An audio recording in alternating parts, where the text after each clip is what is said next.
जय हिंद दोस्तों। 21 तोपों की सलामी के साथ प्रेमचंद स्पेशल सीरीज में आप सभी का बहुत स्वागत है। अगर आप इस चैनल पर नए हैं तो कृपया चैनल को सब्सक्राइब कर लीजिए और बेल आइकन ज़रूर प्रेस कर दीजिए। आज प्रेमचंद की हम एक नई कहानी लेकर के हाजिर हैं जिसका नाम है खून सफ़ेद। चैत का महीना था, लेकिन वे खलियान जहाँ अनाज की ढेरियां लगी रहती थीं, पशुओं के शरण स्थल बने हुए थे, जहाँ घरों से फाग और बसंत का आलाप सुनाई पड़ता, वहाँ आज भाग्य का रोना था। सारा चौमासा बीत गया, पानी की एक बूंद न गिरी। जेठ में एक बार मूसलाधार वृष्टि हुई थी, किसान फूले न समाये, खरीफ की फसलें बो दी, लेकिन इंद्रदेव ने अपना सर्वस्व शायद एक ही बार लुटा दिया था। पौधे उगे, बढ़े और फिर सूख गए। गोचर भूमि में घास न जमी। बादल आते, घटाएं उमड़ती, ऐसा मालूम होता कि जल थल एक हो जाएगा। परंतु वे आशा की नहीं, दुख की घटाएं थीं। किसानों ने बहुतेरे जप तप किए, ईंट और पत्थर देवी देवताओं के नाम से पुजाए, बलिदान किए, पानी की अभिलाषा में रक्त के पनाले बह गए, लेकिन इंद्रदेव किसी तरह न पसीजे। न खेतों में पौधे थे, न गोचरों में घास, न तालाबों में पानी। बड़ी मुसीबत का सामना था। जिधर देखिए धूल उड़ रही थी। दरिद्रता और क्षुधा पीड़ा के दारुण दृश्य दिखाई देते थे। लोगों ने पहले तो गहने और बर्तन गिरवी रखे और अंत में बेच डाले। फिर जानवरों की बारी आई और अब जीविका का अन्य कोई सहारा न रहा। तब जन्मभूमि पर जान देने वाले किसान बाल बच्चों को लेकर मजदूरी करने निकल पड़े। अकाल पीड़ितों की सहायता के लिए कहीं कहीं सरकार की सहायता से काम खुल गया था। बहुतेरे वहीं जाकर जमे, जहां जिसको सुविधा हुआ वह उधर ही जा निकला। संध्या का समय था। जादोरे थका मांदा आकर बैठ गया और स्त्री से उदास होकर बोला, दरखास्त नामंजूर हो गई। यह कहते कहते वह आंगन में जमीन पर लेट गया। उसका मुख पीला पड़ रहा था और आंतें सिकुड़ी जा रही थीं। आज 2 दिन से उसने दाने की सूरत नहीं देखी। घर में जो कुछ विभूति थी, गहने कपड़े बर्तन भांडे सब पेट में समा गए। गांव का साहूकार भी पतिव्रता स्त्रियों की भांति आंखें चुराने लगा, लेकिन तकाबी का सहारा था। उसी के लिए दरखास्त दी थी, लेकिन आज वह भी नामंजूर हो गई। आशा का झिलमिलाता हुआ दीपक बुझ गया। देवकी ने पति को करुण दृष्टि से देखा। उसकी आंखों में आंसू उमड़ आए। पति दिन भर का थका मांदा घर आया है, उसे क्या खिलाए? लज्जा के मारे वह हाथ पैर धोने के लिए पानी भी न लाई। जब हाथ पैर धोकर आशा भरी चितवन से वह उसकी ओर देखेगा, तब वह उसे क्या खाने को देगी? उसने आप कई दिन से दाने की सूरत नहीं देखी थी, लेकिन इस समय उसे जो दुख हुआ वह क्षुधा-आतुरता के कष्ट से कई गुना अधिक था। स्त्री घर की लक्ष्मी है। घर के प्राणियों को खिलाना-पिलाना वह अपना कर्तव्य समझती है, चाहे यह उसका न्याय ही क्यों ना हो। लेकिन अपनी दीनहीन दशा पर जो मानसिक वेदना उसे होती है, वह पुरुषों को नहीं हो सकती। हठात उसका बच्चा साधु नींद से चौंका और मिठाई के लालच में आकर वह बाप से लिपट गया। इस बच्चे ने आज प्रातःकाल चने की रोटी का एक टुकड़ा खाया था। वह तब से कई बार उठा और कई बार रोते रोते सो गया। 4 वर्ष का नादान बच्चा, उसे वर्षा और मिठाई में कोई संबंध नहीं दिखाई देता था। जादूराय ने उसे गोद में उठा लिया और उसकी ओर दुख की भरी दृष्टि से देखा। उसकी गर्दन झुक गई और हृदय की पीड़ा आंखों में न समा सकी। दूसरे दिन वह परिवार भी घर से बाहर निकला। जिस तरह पुरुष के चित्त अभिमान और स्त्री की आंख से लज्जा नहीं निकलती, उसी तरह अपनी मेहनत से रोटी कमाने वाला किसान भी मजदूरी की खोज में घर से बाहर नहीं निकलता। लेकिन हाँ, पापी पेट तू सब कुछ करा सकता है। मान और अभिमान, ग्लानि और लज्जा के सब चमकते हुए तारे तेली काली घटाओं की ओर में छिप जाते हैं। प्रभात का समय था। ये दोनों विपत्ति के सताए घर से निकले। जादूराय ने लड़के को भी पीठ पर लिया। देवकी ने फटे पुराने कपड़ों की वह गठरी सिर पर रखी, जिस पर विपत्ति को भी तरस आता। दोनों की आंखें आंसुओं से भरी थीं। देवकी रोती रही। जादूराय चुपचाप था। गांव के 2-4 आदमियों से भेंट भी हुई। किसी ने भी नहीं पूछा, कहाँ जाते हो? किसी के हृदय में सहानुभूति का वास न था। जब ये लोग लालगंज पहुंचे, उस समय सूर्य ठीक सिर पर था। देखा, मीलों तक आदमी ही आदमी दिखाई देते हैं, लेकिन हर चेहरे पर दीनता और दुख के चिन्ह झलक रहे थे। बैसाख की जलती हुई धूप थी। आग के झोंके जोर जोर से हरहराते हुए चले रहे थे। ऐसे समय में हड्डियों के अनगिनत ढांचे, जिनके शरीर पर किसी प्रकार का कपड़ा न था, मिट्टी खोदने में लगे हुए थे। मानो वह मरघट भूमि थी जहां मुर्दे अपने हाथों अपनी कब्र खोद रहे थे। बूढ़े और जवान, मर्द और बच्चे, सब के सब ऐसे निराश और विवश होकर काम में लगे हुए थे, मानो मृत्यु और भूख उनके सामने बैठी घूर रही है। इस आफत में न कोई किसी का मित्र था, न हितु। दया, सहृदयता और प्रेम, ये सब मानवीय भाव हैं जिसका कर्ता मनुष्य है। प्रकृति ने हमको केवल एक भाव प्रदान किया है और वह स्वार्थ है। मानवीय भाव बहुधा कपटी मित्रों की भांति हमारा साथ छोड़ देते हैं, पर यह ईश्वर प्रदत्त गुण हमारा गला नहीं छोड़ता। 8 दिन बीत गए थे। संध्या समय काम समाप्त हो चुका था। डेरे से कुछ दूर आम का एक बाग था। वहीं एक पेड़ के नीचे जादू राय और देवकी बैठे हुए थे। दोनों ऐसे कृश हो रहे थे कि उनकी सूरत नहीं पहचानी जाती थी। अब वह स्वाधीन कृषक नहीं रहे। समय के हेर फेर से आज दोनों मजदूर बन बैठे हैं। जादू राय ने बच्चे को जमीन पर सुला दिया। उसे कई दिन से बुखार आ रहा है। कमल सा चेहरा मुरझा गया है। देवकी ने धीरे से हिलाकर कहा, बेटा आंखें खोलो, देखो सांझ हो गई। साधो ने आंख खोल दी। बुखार उतर गया था। बोला, क्या हम घर आ गए माँ? घर की याद आ गई। देवकी की आंखें डबडबा आईं। उसने कहा, नहीं बेटा, तुम अच्छे हो जाओगे तो घर चलेंगे। उठकर देखो कैसा अच्छा बाग है। साधु माँ के हाथों के सहारे उठा और बोला, माँ मुझे बड़ी भूख लगी है, लेकिन तुम्हारे पास तो कुछ नहीं है। मुझे क्या खाने को दोगी?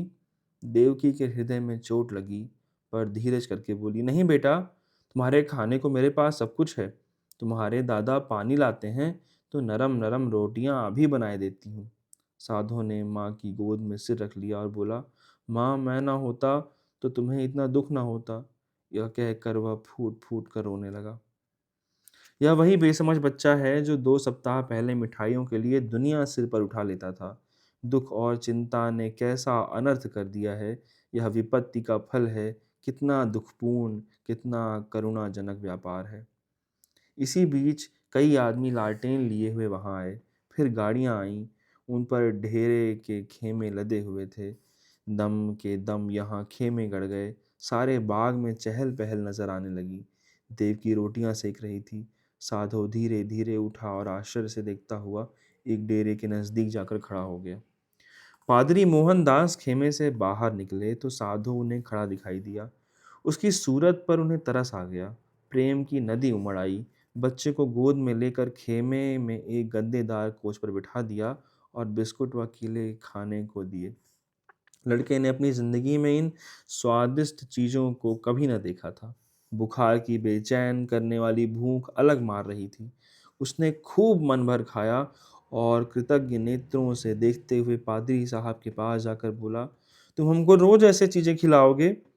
पादरी साहब इस भोलेपन पर मुस्कुराकर बोले, मेरे पास इससे भी अच्छी अच्छी चीजें हैं। इस पर साधु राय ने कहा, अब मैं रोज तुम्हारे पास आऊंगा। माँ के पास ऐसी अच्छी चीजें कहाँ?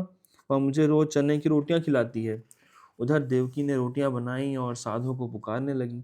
साधु ने माँ के पास जाकर कहा, मुझे साहब ने अच्छी अच्छी चीजें खाने को दी हैं। साहब बड़े अच्छे हैं।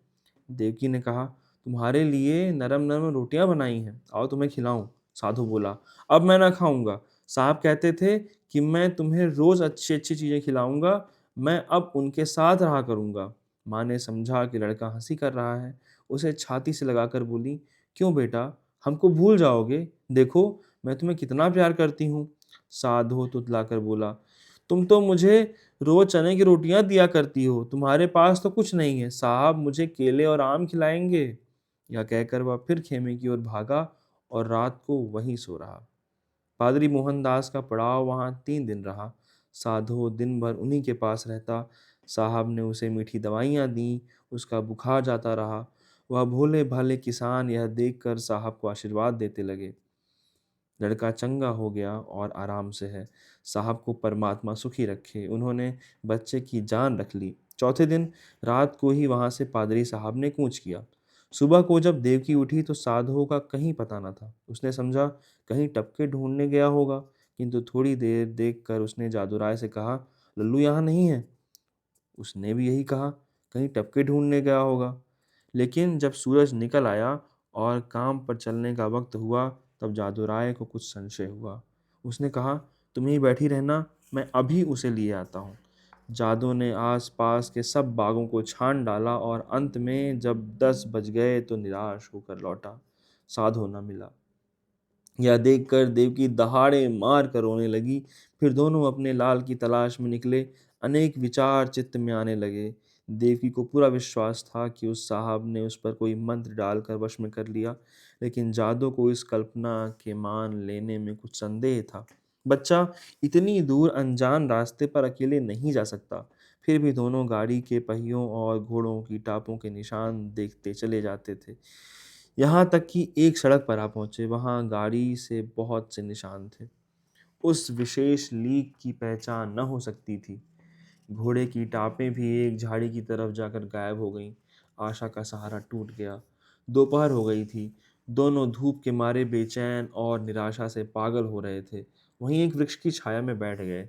देवकी विलाप करने लगी तो जादूराय ने उसे समझाना शुरू किया। जब जरा धूप की तेजी कम हुई तो दोनों फिर आगे चले, किंतु अब आशा की जगह निराशा साथ थी।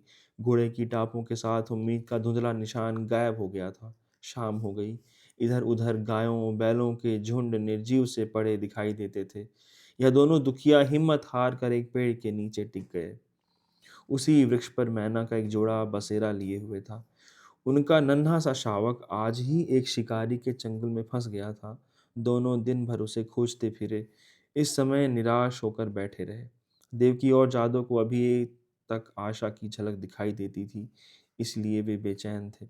3 दिन तक ये दोनों अपने खोए हुए लाल की तलाश करते रहे। दाने से पेट नहीं, भेंट भी नहीं। प्यास से बेचैन होते तो 2-4 घूंट पानी गले के नीचे उतार लेते। आशा की जगह निराशा का सहारा था। दुख और करुणा के सिवाय और कोई वस्तु नहीं। किसी बच्चे के पैर के निशान देखते तो उनके दिलों में आशा तथा भय की लहरें उठने लगती थी, लेकिन प्रत्येक पग उन्हें अभीष्ट स्थान से दूर लिए जाते थे। इस घटना को हुए 14 वर्ष बीत गए।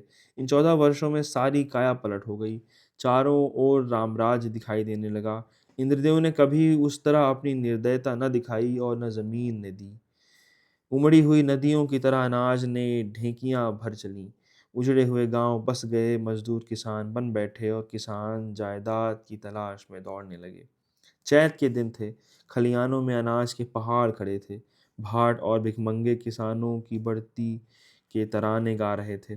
सुनारों के दरवाजे पर पूरा दिन और आधी रात तक ग्राहकों का जमघट लगा रहता था। दर्जी को सिर उठाने की फुर्सत न थी। इधर उधर दरवाजों पर घोड़े हिनहिना रहे थे। देवी के पुजारियों को अजीर्ण हो रहा था। जादव राय के दिन भी फिरे। घर पर छप्पर की जगह खरपरैल ने ले ली। दरवाजे पर अच्छे बैलों की जोड़ी बंधी हुई है। वह जब अपनी बहली पर सवार होकर बाजार जाया करता है, उसका बदन अब उतना सुडौल नहीं। पेट पर इस सुदशा का विशेष प्रभाव पड़ा है और बाल भी सफेद हो चले हैं। देवकी की गिनती भी गांव की बूढ़ी औरतों में होने लगी है। व्यवहारिक बातों में उसकी बड़ी पूछ हुआ करती है। जब वह किसी पड़ोसन के घर जाती है तो वहां की बहुएं भय के मारे थरथराने लगती हैं। उसके कटु वाक्य और तीव्र आलोचना की सारे गांव में धाक बंधी हुई है।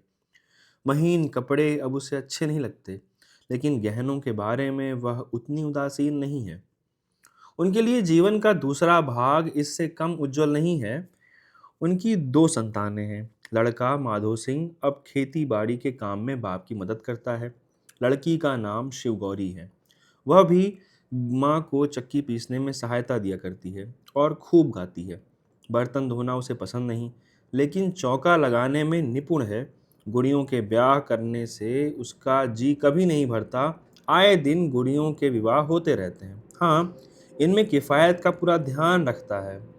खोए हुए साधुओं की याद अभी बाकी है। उसकी चर्चा नित्य हुआ करती है और कभी बिना रुलाए नहीं रहती। देवकी कभी कभी पूरा दिन उस लाडले बेटे की सुध में अधीर रहा करती है। सांझ हो गई थी। बैल दिन भर के थके मांदे सिर झुकाए चले आते थे। पुजारी ने ठाकुरे द्वार में घंटा बजाना शुरू किया। आजकल फसल के दिन हैं, रोज पूजा होती है। जादुराय खाट पर बैठे नारियल पी रहे थे। शिवगौरी रास्ते में खड़ी उन बैलों को कोस रही थी जो उसके भूमिस्थ विशाल भवन का निरादर करके उसे रौंदते चले जाते थे। घड़ियाल और घंटे की आवाज़ सुनते ही जादुराय भगवान का चरणामृत लेने के लिए उठे ही थे कि उन्हें अकस्मात एक नवयुवक दिखाई पड़ा जो भूंकते हुए कुत्तों को दुत्कारता बाईसाइकिल को आगे बढ़ाता हुआ चला आ रहा था। उसने उनके चरणों में अपना सिर रख दिया। जादूराय ने गौर से देखा और दोनों एक दूसरे से लिपट गए। माधव भौचक होकर बाईसाइकिल को देखने लगा। शिवगौरी रोती हुई घर में भागी और देवकी से बोली, दादा को साहब ने पकड़ लिया है। देवकी घबराई हुई बाहर आई। साधु उसे देखते ही उसके पैरों पर गिर पड़ा। देवकी उसे छाती से लगाकर रोने लगी। गांव के मर्द, औरतें और बच्चे सब जमा हो गए। मेला सा लग गया। साधु ने अपने माता पिता से कहा, मुझ अभागे से जो कुछ अपराध हुआ हो उसे क्षमा कीजिए। मैंने अपनी नादानी से स्वयं बहुत कष्ट उठाए और आप लोगों को भी दुख दिया, लेकिन अब मुझे अपनी गोद में लीजिए। देवकी ने रोकर कहा, जब हमको छोड़कर भागे थे तो हम लोग तुम्हें 3 दिन तक बेदाना पानी के ढूंढते रहे, पर जब निराश हो गए तब अपने भाग्य को रोकर बैठे रहे। तब से आज तक कोई ऐसा दिन न गया कि तुम्हारी सुधि ना आई हो। रोते रोते एक युग बीत गया। अब तुमने खबर ली है, बताओ बेटा, उस दिन तुम कैसे भागे और कहाँ जाकर रहे।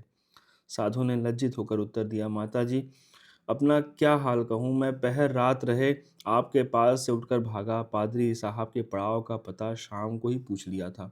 बस पूछता हुआ उनके पास दोपहर को पहुंच गया। साहब ने मुझे पहले समझाया कि अपने घर लौट जाओ, लेकिन जब मैं किसी तरह राजी न हुआ तो उन्होंने मुझे पूना भेज दिया। मेरी तरह वहाँ सैकड़ों लड़के थे। वहाँ बिस्कुट और नारंगियों का भला क्या जिक्र। जब मुझे आप लोगों की याद आती तो मैं अक्सर रोया करता, मगर बचपन की उम्र थी, धीरे धीरे उन्हीं लोगों से हिल मिल गया। हाँ, जब से कुछ होश हुआ है और अपना पराया समझने लगा हूँ, तब से अपनी नादानी पर हाथ मलता रहता हूँ। रात दिन आप लोगों की रट लगी रहती है। आज आप लोगों के आशीर्वाद से यह शुभ दिन देखने को मिला। दूसरों में बहुत दिन कटे, बहुत दिनों तक अनाथ रहा। अब मुझे अपनी सेवा में रखिए, मुझे अपनी गोद में लीजिए। मैं प्रेम का भूखा हूँ। बरसों से मुझे जो सौभाग्य नहीं मिला वह अब दीजिए। गांव के बहुत से बूढ़े जमा थे। उनमें से जगत सिंह बोले, तो क्यों बेटा, तुम इतने दिनों तक पादरियों के साथ रहे? उन्होंने तुमको भी पादरी बना लिया होगा। साधु ने सिर झुकाकर कहा, जी हाँ, यह तो उनका दस्तूर है। जगत सिंह ने जादूराय की तरफ देखकर कहा, यह बड़ी कठिन बात है। साधु बोला, बिरादरी मुझे जो प्रायश्चित बतलाएगी मैं उसे करूँगा। मुझसे जो कुछ बिरादरी का अपराध हुआ है, नादानी से हुआ है, लेकिन मैं उसका दंड भोगने के लिए तैयार हूँ। जगत सिंह ने फिर जादूराय की तरफ कनखियों से देखा और गंभीरता से बोले, हिंदू धर्म में ऐसा कभी नहीं हुआ है। जो तुम्हारे माँ बाप तुम्हें अपने घर में रख लें, तुम उनके लड़के हो, मगर बिरादरी कभी इस काम में शरीक ना होगी। बोलो जादू राय, क्या कहते हो? कुछ तुम्हारे मन में भी तो हो, सुन लें। जादू राय बड़ी दुविधा में था। एक ओर तो अपने प्यारे बेटे की प्रीति थी, दूसरी ओर बिरादरी का भय मारे डालता था। जिस लड़के के लिए रोते रोते आंखें फूट गईं, आज वही सामने खड़ा आंखों में आंसू भरे कहता है, पिताजी, मुझे अपनी गोद में लीजिए और मैं पत्थर की तरह अचल खड़ा हूँ। शोक, इन निर्दयी भाइयों को किस तरह समझाऊं, क्या करूं, क्या ना कहूं। माँ की ममता उमड़ आई। देवकी से न रहा गया। उसने अधीर होकर बोला, मैं अपने घर में रखूंगी और कलेजे से लगाऊंगी। इतने दिनों के बाद मैंने उसे पाया है, अब उसे नहीं छोड़ सकती। जगत सिंह रुष्ट होकर बोले, चाहे बिरादरी ही क्यों ना छूट जाए। देवकी ने भी गर्म होकर जवाब दिया, हाँ, चाहे बिरादरी छूट जाए। लड़के बालों के लिए ही आदमी बिरादरी की आड़ पकड़ता है। जब लड़का न रहा तो भला बिरादरी किस काम आएगी। इस पर कई ठाकुर लाल लाल आंखें निकाल कर बोले, ठकुराइन, ठाकुर बिरादरी की खूब मर्यादा करती हो। लड़का चाहे किसी रास्ते पर जाए, लेकिन बिरादरी चूं तक न करे। ऐसी बिरादरी कहीं होगी। हम साफ साफ कह देते हैं कि अगर यह लड़का तुम्हारे घर में रहा तो बिरादरी भी बता देगी कि वह क्या कर सकती है। जगत सिंह कभी कभी जादूराय से रुपए उधार लिया करते थे। मधुर स्वर में बोले, भाभी, बिरादरी यह थोड़ी ही कहती है कि तुम लड़के को घर से निकाल दो। लड़का इतने दिनों के बाद घर आया है तो हमारे सिर आंखों पर है। बस ज़रा खाने-पीने और छूत-छात का बचाव रखना पड़ता है। बोलिए, बोलो जादू भाई, अब बिरादरी को कहाँ तक दबाना चाहते हो? जादू राय ने साधु की तरफ करुणा भरे नेत्रों से देखकर कहा, बेटा, जहाँ तुमने हमारे साथ इतना सुलूक किया है, वहाँ जगत भाई का इतना कहा और मान लो। साधु ने कुछ तीक्ष्ण शब्दों से कहा, क्या मान लूं? यह कि अपनों में गैर बनकर रहूं, अपमान सहूं, मिट्टी का घड़ा भी मेरे छूने से अशुद्ध हो जाएगा ना, या मेरे लिए न होगा। मैं इतना निर्लज नहीं। जादूराय को पुत्र की यह कठोरता अप्रिय मालूम हुई। वे चाहते थे इस वक्त बिरादरी के लोग जमा हैं, उनके सामने किसी तरह समझौता हो जाए, फिर कौन देखता है कि हम उसे किस तरह रखते हैं। चिढ़कर बोले, इतनी बात तो तुम्हें माननी ही पड़ेगी। साधु राय इस रहस्य को ना समझ सका। बाप की इस बात ने उसे निष्ठुरता की झलक दिखाई पड़ी। बोला, मैं आपका लड़का हूँ, आपके लड़के की तरह रहूंगा। आपकी भक्ति और प्रेम की प्रेरणा मुझे यहाँ तक लाई है। मैं अपने घर में रहने आया हूँ। अगर यह नहीं है तो इसके सिवा मेरे लिए और कोई उपाय नहीं है कि मैं जितनी जल्दी हो सके यहाँ से भाग जाऊं। जिनका खून सफ़ेद है उनके बीच में रहना व्यर्थ है। देवकी ने रोकर कहा, लल्लू, मैं अब तुम्हें न जाने दूंगी। साधु की आंखें भर आईं, पर मुस्कुरा कर बोला, मैं तो तुम्हारी थाली में खाऊंगा। देवकी ने उसे ममता और प्रेम की दृष्टि से देखकर कहा, मैंने तो तुझे छाती से दूध पिलाया है, तू मेरी थाली में खाएगा तो क्या? मेरा बेटा ही तो है, कोई और तो नहीं हो गया। साधु इन बातों को सुनकर मतवाला हो गया। इनमें कितना स्नेह, कितना अपनापन था। बोला, माँ, आया तो मैं इसी इरादे से था ना, अब कहीं ना जाऊंगा, लेकिन बिरादरी ने मेरे कारण यदि तुम्हें जात्युचित कर दिया तो मुझसे न सहा जाएगा। मुझसे इन गवारों का कोरा अभिमान न देखा जाएगा। इसलिए इस वक्त मुझे जाने दो। जब मुझे अवसर मिलेगा तो तुम्हें देख जाया करूंगा। तुम्हारा प्रेम मेरे चित्त से नहीं जा रहा, लेकिन यह असंभव है कि मैं इस घर में रहूं और अलग खाना खाऊं, अलग बैठूं। इसके लिए मुझे क्षमा करना। देवकी घर में पानी लाई। साधु मुंह धोने लगा। शिवगौरी ने माँ का इशारा पाया तो डरते डरते साधु के पास गई। साधु को आदरपूर्वक दंडवत की। साधु ने पहले उन दोनों को आश्चर्य से देखा, फिर अपनी माँ को मुस्कुराते देख समझ गया। दोनों लड़कों की छाती से लगा लिया और तीनों भाई बहन प्रेम से हंसने खेलने लगे। माँ खड़ी यह दृश्य देखती थी और उमंग से फूली न समाती थी। जलपान करके साधु ने बाईसाइकिल संभाली और माँ बाप के सामने सिर झुकाकर चल खड़ा हुआ। वहीं जहाँ से तंग होकर आया था, उसी क्षेत्र में जहाँ अपना कोई न था। देवकी फूट फूट कर रो रही थी और जादूराय आंखों में आंसू भरे हृदय में एक ऐंठन सी अनुभव करता हुआ सोचता था, हाय मेरे लाल, तू मुझसे अलग हुआ जाता है। ऐसा योग्य और होनहार लड़का हाथ से निकल जाता है केवल इसलिए कि अब हमारा खून सफ़ेद हो गया है। बहुत शुक्रिया। यह कहानी यहीं समाप्त होती है। हम आपके सामने फिर लेकर हाजिर होंगे एक नई कहानी। धन्यवाद।